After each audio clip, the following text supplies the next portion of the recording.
Bro Vijay, முதல்ல பனையூர்லேருந்து வெளியில் வாங்க. பனையூரில் ஏசியில் உட்காந்துட்டு ட்விட்டரில் கண்ணுக்கே தெரியாத எழுத்தில் அறிக்கை விடுறத நிறுத்தினாலே தமிழ்நாட்டு மக்கள் உங்களை வந்து ஒரு சீரியஸ் பாலிட்டிஷியனாக கன்சிடர் பண்ணுவாங்க. இந்த அரசியல் தலைவர்களை, முதல்வரை வந்து நக்கல் அடிக்கிறது, நையாண்டி பண்ணுறதெல்லாம் நீங்கள் ஒரு ப்ரூவ் பண்ண பிறகு பண்ணிங்க அப்படின்னா மக்கள் ஏற்றுப்பாங்க. இது வந்து சினிமா கிடையாது, இது வந்து அரசியல். மக்கள் மேடையில் எப்படிப்பட்ட ஒரு கர்டசியோடு பேசணும், எப்படி ஒரு மரியாதை கொடுத்து பேசணும் அப்படின்றத புரிஞ்சுக்கோங்க.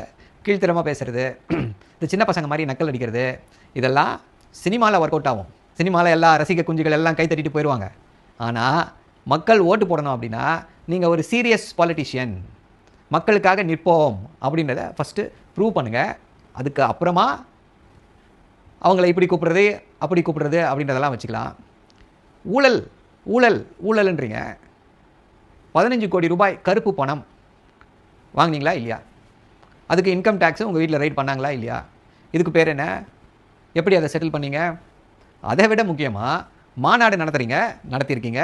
யார் இந்த மாநாட்டுக்கு செலவு பண்ணுறான்? இந்த தகவலை ஃபஸ்ட்டு உங்களால் வெளியில் விட முடியுமா? எவ்வளவு செலவு பண்ணீங்க, யார் என்ன செலவு பண்ணாங்கன்றதை வெளியில் சொல்ல முடியுமா உங்களால்?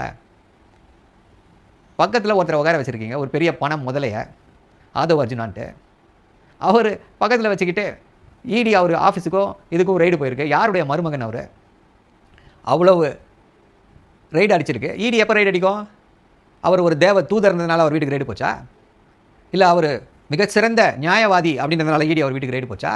ஏதோ பண்ணியிருக்காரு, ஊழல் பண்ணியிருக்காரு, ஏதோ பண்ணியிருக்காருன்னு தானே ரைடு போயிருக்கு.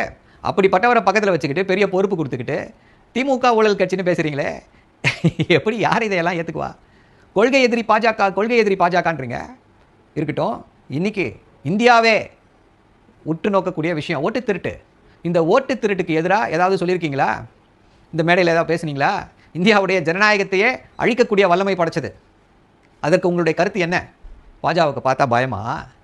தாமரையில் தண்ணீர் ஒட்டாது அப்படின்றீங்க. ஒட்டாது தான். அப்படி தமிழ்நாட்டு மக்களும் ஓட்டு போட மாட்டாங்க அப்படின்னு சொல்கிறீங்க. கரெக்டு தான், அது எங்களுக்கு தெரியுமே. அதுக்கு நீங்கள் என்ன பண்ணுறீங்க? அதுக்கு நீங்கள் ஏதாவது குரல் கொடுக்குறீங்களா பாஜகவிற்கு எதிராக? இல்லை. ஸோ இதையெல்லாம் பண்ணுங்கள். அதன் பின்னர் அதை விட முக்கியமாக சின்ன வேண்டுகோள் ப்ரோ என்னென்னா, மாநாட்டில் வர்றவங்க மனிதர்கள். மாநாட்டுக்கு வராங்கன்னா அவங்களுக்கு தண்ணி தேவைப்படும், சாப்பாடு தேவைப்படும். இதையெல்லாம் முதல்ல ஏற்பாடு பண்ணுங்கள். நீங்கள் மட்டும் ஏசி ரூம்லேயே இருந்தால் போதாது.